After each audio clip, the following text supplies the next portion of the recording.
اعوذ باللہ من الشیطان الرجیم، بسم اللہ الرحمن الرحیم۔ رائل یو ٹی وی کی طرف سے السلام علیکم۔ آج کی اس ویڈیو میں ہم جدید تاریخ کے اس پراسرار واقعے سے پردہ اٹھانے کی کوشش کریں گے جو اس وقت پھیلے کورونا وائرس کے تناظر میں بہت اہمیت کا حامل ہے۔ سن 1918 سے سن 1919 تک میں پھیلے اسپینش فلو کے بارے میں ہمیں مین سٹریم میڈیا میں ہمیشہ بہت ہی کم سننے کو ملا ہے۔ بہت کم لوگ جانتے ہیں کہ یہ بیماری جس نے 2 سال کے عرصے میں 5 کروڑ لوگوں کو ہلاک کر دیا تھا، خود بخود اپنے طور پر اپنی طاقت کھوتی چلی گئی تھی، اور اس کے لیے آج تک کوئی مؤثر ویکسین تیار نہیں کی جا سکی ہے۔ آپ لوگوں سے گزارش ہے کہ ہمارے چینل کو سبسکرائب کر لیں۔ اس عالمی وبا کی شروعات کس ملک سے ہوئی، اس کے بارے میں مختلف اندازے قائم کیے گئے ہیں۔ زیادہ تر محققین کے مطابق یہ فرانس کے شہر ایٹیپلس میں قائم فوجی کیمپ سے شروع ہوئی۔ اس زمانے میں پہلی جنگ عظیم اپنے عروج پر پہنچ گئی تھی اور بڑی تعداد میں مختلف یورپی ممالک کے فوجی مارے جا رہے تھے۔ یہاں ہم یہ یاد دہانی بھی کراتے چلیں کہ پہلی جنگ عظیم دنیا کی تاریخ کی پہلی جنگ تھی جس میں کیمیائی اور جراثیمی ہتھیار استعمال کیے گئے۔ اس لیے اس عالمی وبا کا تعلق بھی بہت سے ماہرین کیمیائی یا جراثیمی ہتھیاروں سے جوڑتے ہیں جو ان فرانسیسی فوجیوں پر استعمال کیا گیا تھا۔ اس واقعے کے تھوڑے عرصے کے بعد بڑی تعداد میں لوگوں کو ہسپتال میں داخل کیا گیا، جس نے اس بیماری کے پھیلاؤ میں بھی قابل ذکر کردار ادا کیا۔ کچھ ماہرین اس بیماری کا آغاز چائنا سے بھی بتاتے ہیں، کیونکہ بہت سے چینی سپاہی یورپی افواج کی بیک لائنز میں لڑنے کے لیے مختلف یورپی ممالک پہنچے تھے۔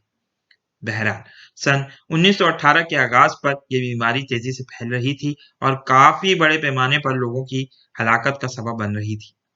اس وائرس نے دنیا کی آدھی آبادی کو متاثر کیا، یعنی تقریباً 50 کروڑ کے قریب لوگوں کو یہ وائرس لگا، کیونکہ اس وقت پوری دنیا کی آبادی 1 ارب اور 90 کروڑ نفوس پر مشتمل تھی۔ اس بیماری کی وجہ سے انڈو پاک سب کانٹیننٹ، جو اس زمانے میں یونائٹڈ انڈیا کہلاتا تھا، کی آبادی اور معیشت کو زبردست جھٹکا لگا۔ 1 کروڑ اور 70 لاکھ لوگ انڈیا میں اس بیماری سے فوت ہوئے، جو انڈیا کی کل آبادی کا 6% بنتا تھا۔ انڈیا میں اس فلو کے آنے کی وجہ وہ سپاہی بتائے جاتے ہیں جو پہلی جنگ عظیم لڑنے یورپ گئے تھے۔ شملہ کی پہاڑیوں سے لے کر صوبہ بہار کے دور دراز گاؤں تک کوئی جگہ ایسی نہ تھی جو اس بربادی سے محفوظ ہو۔ اس بیماری کی شدت اتنی زیادہ تھی کہ 6 اکتوبر سن 1918 کو صرف ایک دن میں ممبئی میں 768 لوگ مارے گئے۔ سوریا کانت تریپاٹھی جی، جو ایک مشہور ہندی کے شاعر ہیں، نے اپنی ڈائری میں لکھا کہ گنگا ندی اس دن ڈیڈ باڈی سے بھر گئی تھی۔ اس بیماری میں ان کی پوری فیملی ماری گئی اور ان کے پاس اتنی لکڑی موجود نہیں تھی کہ ان کی چتاؤں کو آگ لگائی جا سکے۔ انڈیا کے سینیٹری کمشنر نے بعد میں رپورٹ دی کہ صرف گنگا ندی میں ہی نہیں بلکہ انڈیا کے سارے ریورز ڈیڈ باڈی سے بھر گئے تھے۔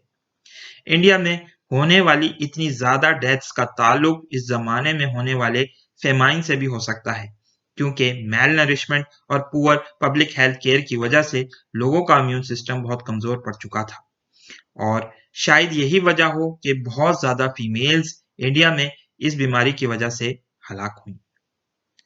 حوصلہ برقرار رکھنے کے لیے پہلی جنگ عظیم کے دوران مختلف حکومتوں نے خبروں پر سخت سینسر لگا دیا تھا، اس لیے اس بیماری سے ہونے والی ڈیتھس کے سٹیٹسٹکس بھی بہت کم بتائے گئے تھے۔ اس زمانے میں بھی ساری حکومتیں عوام سے مسلسل جھوٹ بول رہی تھیں اور لوگوں کو یہی بتایا جا رہا تھا کہ یہ بس ایک عام سا انفلوئنزا ہے جو تھوڑے دنوں کے بعد ختم ہو جائے گا۔ مگر جب بعد میں اس نے اپنی تباہ کاریاں پھیلائیں تو حکومتوں کے لیے یہ مشکل ہو گیا کہ وہ اس بارے میں سچ کو چھپا سکیں۔ جنگ میں غیر جانبدار اسپین میں اس وبا کے اثرات کی اطلاع دینے کے لیے نیوز پیپرز آزاد تھی۔ اسپین کے بادشاہ شاہ الفانسو X کی سنگین بیماری اور ان جیسی انفارمیشن نے تاثر پیدا کیا کہ اسپین اس بیماری سے بری طرح متاثر ہے، اس لیے اس وبا کا نام اسپینش فلو رکھا گیا۔ حیرت انگیز طور پر اسپینش فلو کی وجہ سے ہونے والی اموات اس زمانے میں چائنا میں بہت کم رہی تھی، اور یہی حال کورونا وائرس کی وجہ سے ہونے والی ڈیتھس کے متعلق بھی بتایا جا رہا ہے۔ آج شائع ہونے والی خبر میں چائنا میں کورونا وائرس کی وجہ سے کچھ مزید اموات کا ذکر ہوا ہے، مگر یہ ریشو اب بھی دنیا کے دیگر دوسرے ممالک سے بہت کم ہے۔ چائنا میں اسپینش فلو سے ہلاکتوں کی تعداد قریباً 40 لاکھ رہی، جو دیگر دوسرے ممالک کے حساب سے بہت ہی کم تھی۔ اس کی وجوہات میں سے ایک وجہ چائنا کے ڈیفرنٹ ایریاز میں خراب اور خستہ حال سڑکیں اور پور کمیونیکیشنز کے ذرائع بتایا جاتے ہیں، جس کی وجہ سے چائنا کے اندرون ملک کے علاقوں میں یہ بیماری نہیں جا سکی تھی۔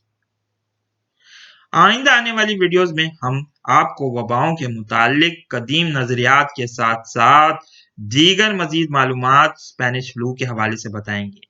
اس کے علاوہ ویورز کو یہ بھی بتایا جائے گا کہ وہ کون کون سے گروپس تھے جو اس پینڈیمک کی وجہ سے متاثر ہوئے، اور ینگ لوگوں میں کن وجوہات کی بنیاد پر ڈیتھس کی شرح بہت زیادہ رہی، ان کو بھی بتایا جائے گا۔